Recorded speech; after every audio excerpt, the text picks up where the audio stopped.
let's talk about 7 moves that I am making personally in my fantasy leagues before week 2 begins. You can join me. I'm talking buys, sells, starts, sits, stash, cuts, everything. All right. It's a little bit of a platter for you of fantasy football today. Let's start with trade fours. These are players that I want to buy. Number 1, Nico Collins. Let's go out, take advantage of all the fear mongering, and let's buy Nico Collins. Look, I get it. It's never fun, for the first round, second round pick to bust in week number 1. We are all on the same page, right? In week number 1, Nico Collins has 5.5 fantasy points, 3 catches, 5 targets, 25 yards. Not ideal, but I want to remind you, and I feel like I say this every year at this time of the year, but this happens every single season. Week 1, there are always busts and people freak out. The people who are great at fantasy football take advantage of those situations. So, for example, last year, Joe Burrow was a quarterback 29 through 1 week.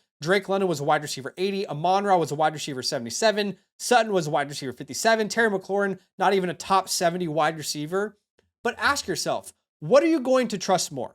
1 week of a bust from Nico Collins in the first week of the NFL season, or 2 years of evidence that shows you he's an elite fantasy football wide receiver? In 2023, over 17.3 points per game, over 86 yards per game, half a touchdown per game.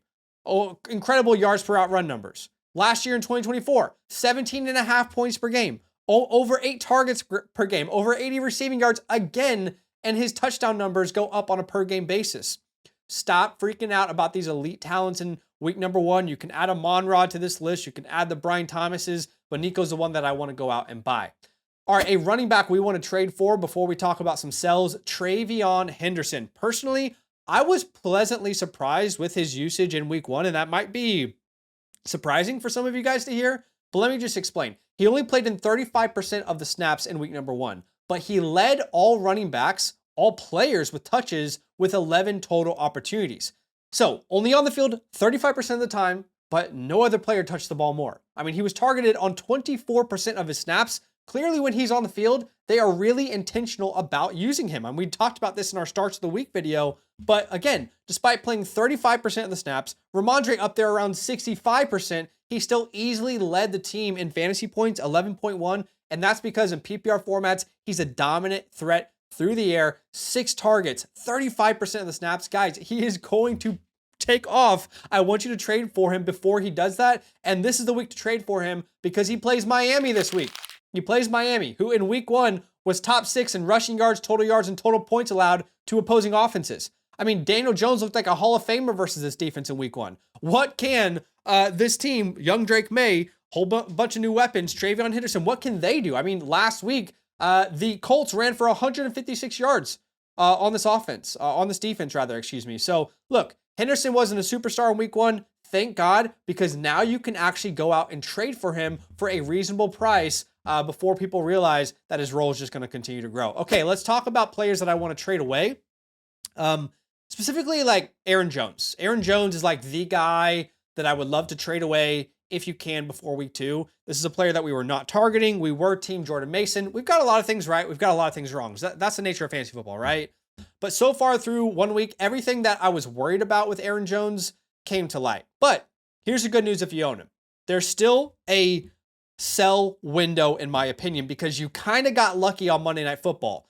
Let's look at it. So on Monday night, Aaron Jones played less snaps than Jordan Mason. However, he had more routes run and he was targeted more, but Mason almost doubles his carries. So not a surprise at all, right? If you were watching this channel, Jordan Mason is the pound the rock guy. Aaron Jones is the guy at the satellite back who's going to get a bunch of catches out of the backfield, But all of Aaron Jones' points came through the air. That is not sticky. You can't chase that each and every week. 13.4 of his 15.7 total points last week all came through the air. He had 44 receiving yards, a receiving touchdown. That is not sticky. I think you should go out there and see if you can trade him for a more reliable name. All right, let's talk about Tyreek Hill. I want to trade Tyreek Hill away. The Miami Dolphins, just in general, they are a ticking time bomb. And if you didn't feel this off of vibes, I will show you why it's even worse than maybe some people anticipated. Maybe you can wait one more week with Tyreek and hope he has a big game, okay? But you need to be selling him within the next 2 weeks. Mike McDaniel, it's a mess. Tyreek Hill's on the sideline complaining, getting upset. It's week 1. It's week 1 and Tyreek Hill's on the sideline as if it's week 15 and he's losing his mind.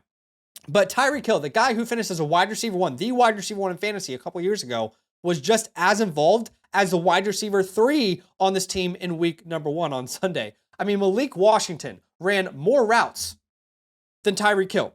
He played 1 less snap. He touched the ball just as much as Tyreek Hill.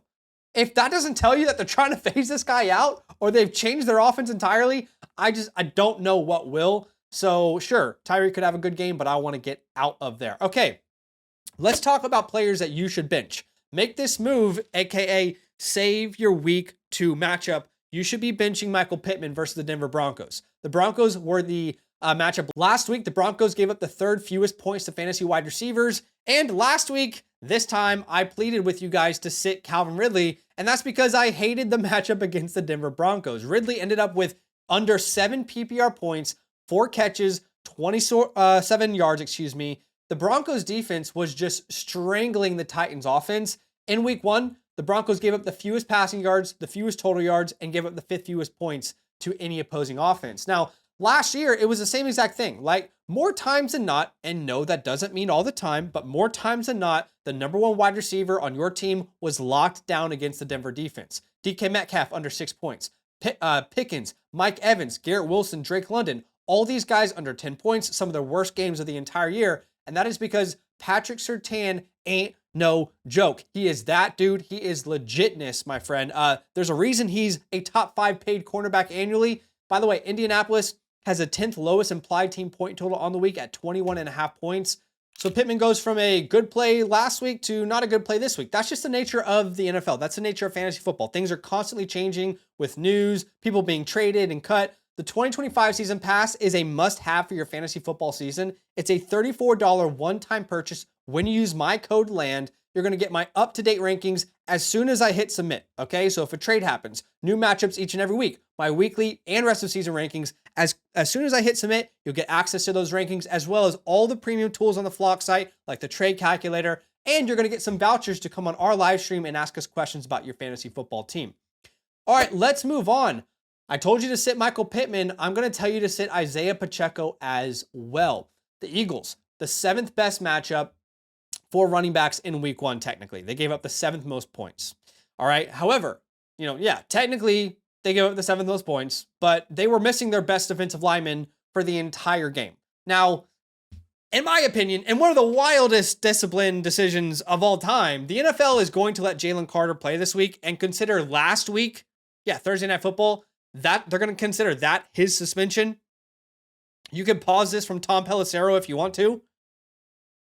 I'm speechless about this decision. If you're going to suspend him, suspend him. Technically didn't play a snap, but he was in the game. Anyway, we're not going to waste our time here. So look, Javonte Williams had a nice day for fantasy football, but their defense wasn't complete. And don't forget that last year, the Eagles defense in 2024 gave up the 4th fewest rushing yards per game. Okay. Gave up the fewest total yards per game, the fewest points allowed per game. This is a legit defense, and I would be scared if I owned Isaiah Pacheco. Not only is it a bad matchup, but you can't even bet on volume right now with Pacheco because the Chiefs look like they want to deploy a timeshare. In week number 1, okay, Isaiah Pacheco, 31 snaps to 23 for Kareem Hunt. Right around there, up 50% for Isaiah Pacheco. Okay, now Kareem Hunt gets 8 total touches. Pacheco gets 8 total touches. I don't want to play Pacheco in what looks like a timeshare. I need it to be guaranteed not a timeshare before I put him in there, even in good matchups, but certainly not in bad matchups. All right, how about a player that we're going to start with ultimate confidence as a flex, Javonte Williams. The Giants last week gave up the 5th most points to running backs. They were 3rd in total yards allowed per game, or in week 1 rather. And there wasn't a single rusher in Washington that wasn't super efficient versus this defense in week number 1. JCM had 8.2 yards per carry, right? Eckler was up there at 4.3. As a team, the Washington Commanders averaged almost 7 yards per carry. And this week, the Cowboys are favorites by 5.5 points, tied for the largest spread of the week. And the boys have the 9th highest implied team point total of the week as well. They're at 25 points. If you drafted Javonte, it looks like a great call. In week number 1, he was the dominant, clear guy in this offense. 77% of the snaps, 17 touches. Second on the team was Miles Sanders with just 5. And the best part is anytime this offense is on the goal line, you're going to know that Javonte Williams is going to get the football. We love to see that. You can start him with confidence. Now, if you want more starts of the week, on yesterday's video, we covered our 10 starts of the week. But here is one of my favorite DFS lineups on FastDraft's Quick 6 Super Slam contest for week number 2. We're starting names like Chase, Higgins, Hunter, all in the same matchup, trying to get the 2-time points for a revenge game for Jamar Chase here in week number 2. We love the Breece Halls, the James Connors, the Travion Hendersons. Last week, I finished 8th and won some money in this contest. All you have to do, guys, is choose 6 non-quarterbacks. That's as simple as it is. The highest scoring lineup wins the most money. Download the FastDraft app, use my code LAND. I'm going to match your deposit up to $50, and then you're going to get my week 2 rankings completely free. Okay, let's jump to my cuts of the week. If you are struggling, because right after this, we're going to tell you players to stash. If you're struggling to make difficult decisions, I'm going to tell you, I'm going to free your mind. In my opinion, I believe you can go ahead and cut Luther Burden. Luther Burden, just 0.7 fantasy points in week number 1, 27% of the snaps. There's just too many mouths to feed. All right, this is why we were saying he's more of a dynasty play than a true play in redraft.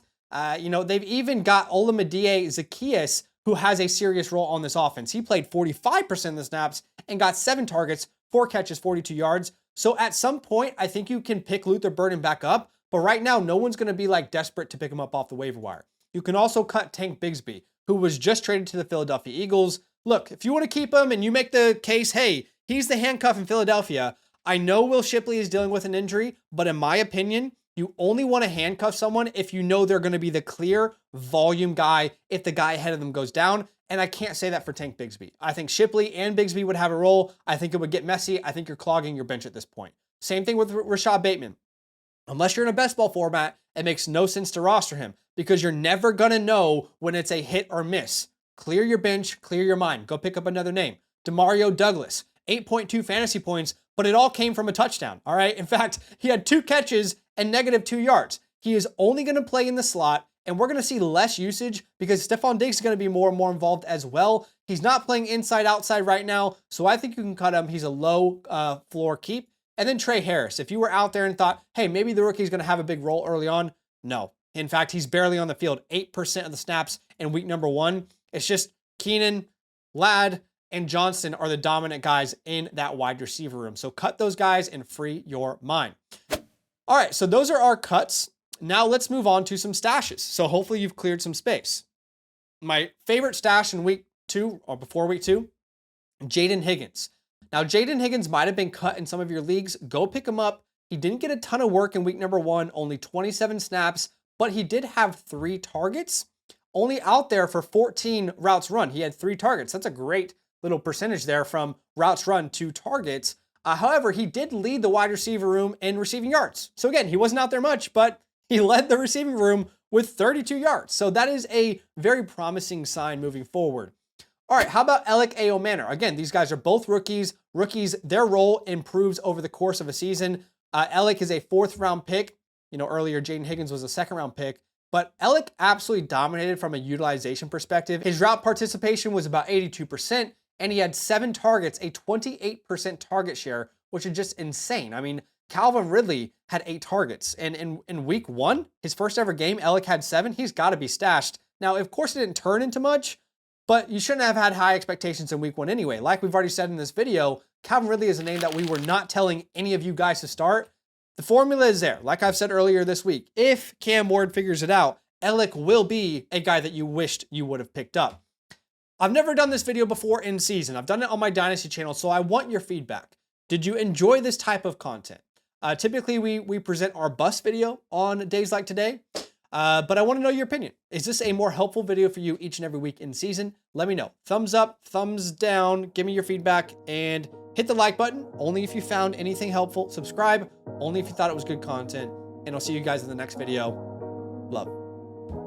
Draft with me every night this week on the FastDraft app where there are thousands of dollars to be won weekly. Getting started is easy. Download the FastDraft app, use the promo code LAND at signup to get your deposit match up to $50. That's up to 10 free entries on us. And when you finish your first DFS contest, I'll send you my weekly rankings completely free. Check out the link in the pinned comment to start drafting today.